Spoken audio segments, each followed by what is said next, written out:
This week's book bite is The Hypnotist by Gordon Corman. And this is the story of Jackson, who discovers that he has the ability to hypnotize people and make them do whatever he wants. He kind of stumbles on this power by accident. Um, but then he meets a doctor who helps him train to use his powers.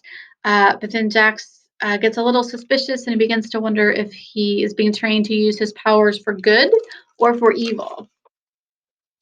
There was something evil about Third Avenue bus. It stood there almost taunting as Jackson Opus came tearing along the sidewalk, dodging pedestrians, yelling, "Hey, hey, wait!"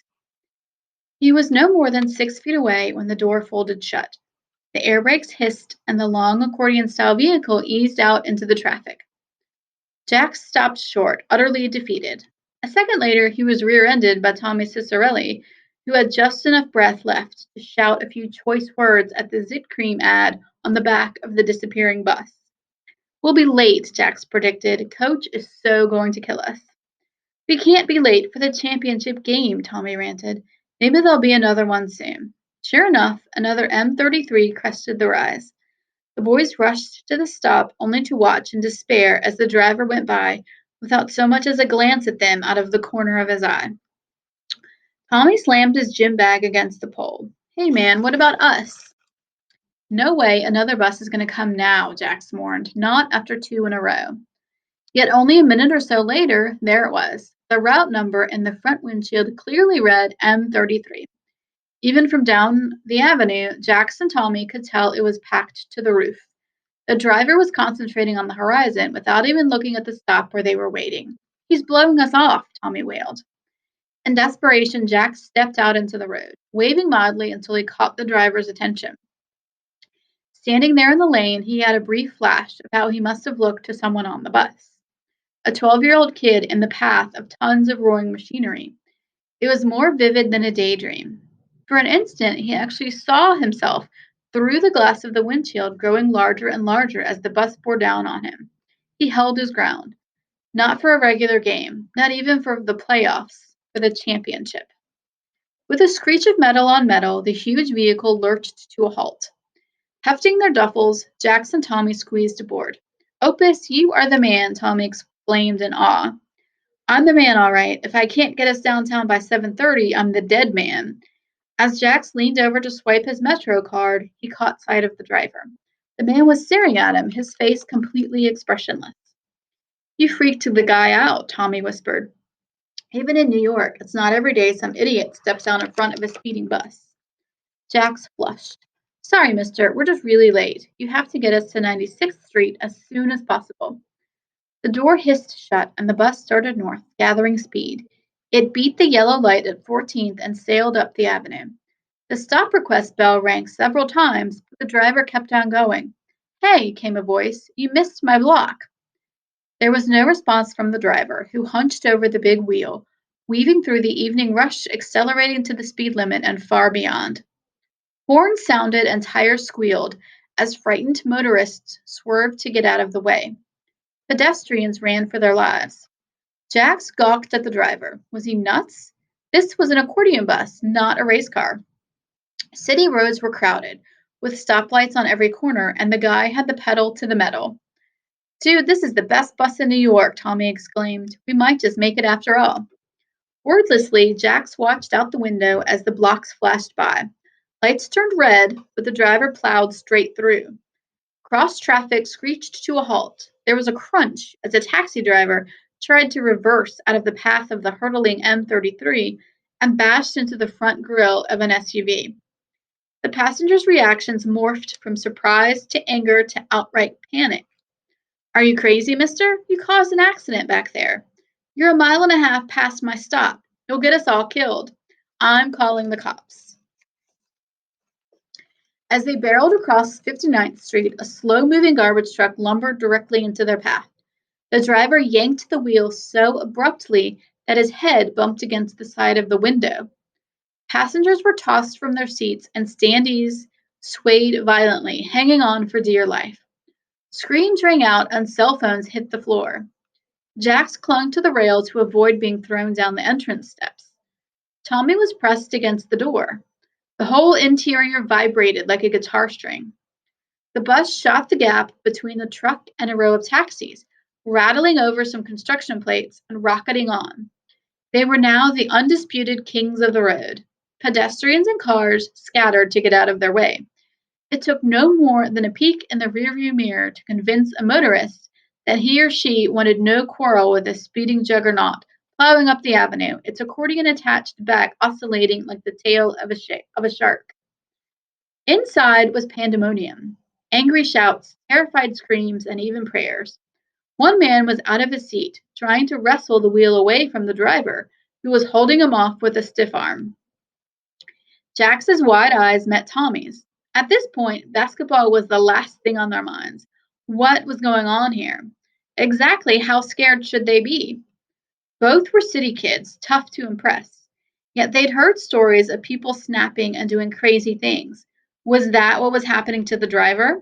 And was it just bad luck that had put them on the bus that very day he chose to flash out in a blaze of demented glory? The shrieks of brakes were ear-splitting. Pocketbooks and loose objects were airborne. Businessmen went down like dominoes. Jax was slammed into a bulkhead. Tommy was tossed on top of him. At the last moment, Jax held up his gym bag, preventing a head-to-head collision that would have knocked both of them unconscious. In a few devastating seconds, the bus had jolted from speeding missile to a shattering, complete stop. The door hissed open. 96th Street, the driver announced pleasantly. Cries of pain and whimpers of fear filled the long vehicle. Buried under Tommy, his heart pounding in his throat, all Jax could manage was, huh? 96th, the man repeated. Have a nice day. Jax and Tommy disembarked, and they weren't the only ones. Passengers, grasping and wheezing with relief, joined the stampede to the safety of the sidewalk. The fact that most were far from their destinations didn't bother them anymore. They had fully expected to be dead. Being alive was a definite plus for the day. His bus completely empty, the driver moved on with a friendly wave. It prompted a chorus of angry shouts from his former riders. Jax could hear the sirens in the distance. He labored to get his breathing under control. How weird was that? But Tommy was looking past him at the clock tower on the corner. We can still make it. Let's run. Cutting it a little close, don't you think? Barked Coach Knapp of the West Side Automotive Chargers when Jax and Tommy arrived in the locker room of the community center. Third Avenue was a mess, supplied Tommy, beginning to pull off his street clothes. We're heading out for the shoot-around, Knapp told them. Suit up and meet us on the floor. Jack shrugged out of his shirt and pulled his jersey over his head. He caught a glimpse of himself in the mirror. He was blue-eyed again, on his way back to pale green. On the bus, for sure, his ever-changing eyes must have been close to violet. Stress brought out the purple hues. It was embarrassing sometimes, like a mood ring you couldn't hide. Most people never noticed the change in color, yet they sensed something was different. Often they asked, did you get a haircut? Or have you lost weight? Or even, didn't you used to wear glasses? Being stared at was hard to get used to. Maybe that's why Tommy was an ideal best friend. He was colorblind and didn't see it. One guy who definitely saw something as the latecomers jogged out of the court was Rodney Stedman, leading scorer on the opposing team, the sure-shot pest control sharpshooters. As a small forward, it was Jax's assignment to cover the Gotham League MVP.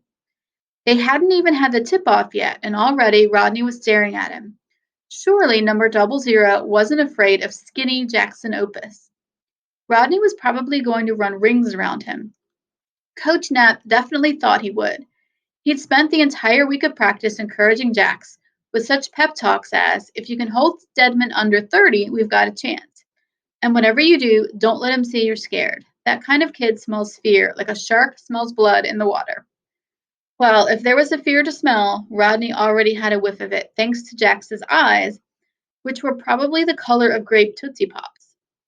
All at once, Jax had a sudden flash of seeing himself in his basketball uniform standing at the edge of the circle awaiting the tip-off. It was just like when he'd stepped into the road to flag down the bus, a brief image of himself as he must have appeared to somebody else. Of course, with the bus, it was triggered by the fact that he was terrified of being run over. But he wasn't that frightened now, was he? Okay, he was leery of being embarrassed by Rodney in the game, but surely that didn't compare to the prospect of being squashed. Jax had been having these strange visions for several months now, too long for him to ignore as daydreams. Was he hallucinating? Maybe he wasn't hallucinating when you saw things that weren't there. He was seeing himself exactly where he was, doing exactly what he was doing. It was almost like his own eyes were receiving input from remote cameras looking back at him. Jax had heard of something called an out of body experience. Was that what was going on here? It was still pretty weird, but according to the research he'd done on the internet, one person in every 10 had them. Most often, people reported seeing their own bodies as if they were floating above themselves, and Jack had never witnessed that. Out of body experiences were sometimes triggered by near death events, being hit by a bus, for example. But pre game jitters? Definitely lame. Jack scowled back at Rodney to pretend he wasn't intimidated and said, "What are you looking at, man? You're scared. That's what you are." The ploy backfired. Rodney didn't look away. The league MVP understood he had very little to fear from the likes of Jackson Opus. A sharp whistle blast jarred him back to the court. The opening tip-off was airborne, the two centers leaping for the ball. The sharpshooters controlled the tip, and sure enough, the pass went to Rodney. Jackson positioned himself in front of his opponent, bouncing lightly on the soles of his feet. Strangely, though, number 00 had more of his attention on the defender than on the ball. He seemed distracted, dribbling slowly and too high, well above the waistband of his shorts.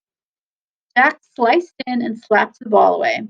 He was so amazed at this accomplishment that he stubbed his toe on the hardwood and went down. Luckily, Tommy snatched up the ball and passed it cross court to Dante Marsh, the Chargers captain, who laid it in for the game's opening score. The Chargers were huge underdogs against the heavily favored sharpshooters, yet the game turned into a seesaw battle, evenly matched, with several lead changes. It wasn't that Westside Automotive was playing so well, or even that the sharpshooters were playing so badly, with one exception, Rodney Stedman. It was as if he were in slow motion, clearly distracted. He had hit a couple of shots, but by halftime, when the league MVP was normally well into double digits, he had a mere 4 points, and his team was clinging to a 32-31 lead. "What's up with Stedman?" Dante panted, gulping Gatorade. "He's playing like his feet are stuck in quicksand." "Yes," point guard Gus Mayo added. "We're lucky we caught him on an off day."